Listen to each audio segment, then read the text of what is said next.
So, my 10-year-old, Leo, comes home the other day, looking like he just seen a ghost. He tells me his history teacher, Mr. Miller, spent the entire period explaining how humans only use 10% of our brains. Chuckles lightly. Now, I'm a neurosurgeon. I literally spend 40 hours a week looking at the other 90%. I told Leo, Bud, that's just a Hollywood myth. If we only used 10%, my job would be a lot shorter and way less stressful. He looked at me with those big, worried eyes and said, but Dad. Mr. Miller said it was on the state exam. The next morning, I didn't just drop Leo off. I walked him in. I happened to have a 3D printed model of a human brain in my gym bag from a lecture I gave at the university. I caught Mr. Miller by the coffee machine.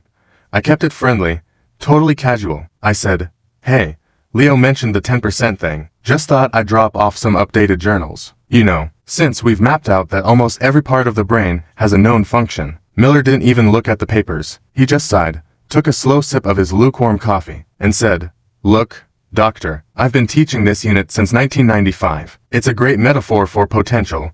It motivates the kids. I leaned in, just a little bit. But, it's wrong. We shouldn't motivate them with fiction. Right. He bristled. I mean, his entire posture changed. He told me that parental interference was ruining the classroom dynamic. Fast forward to Friday.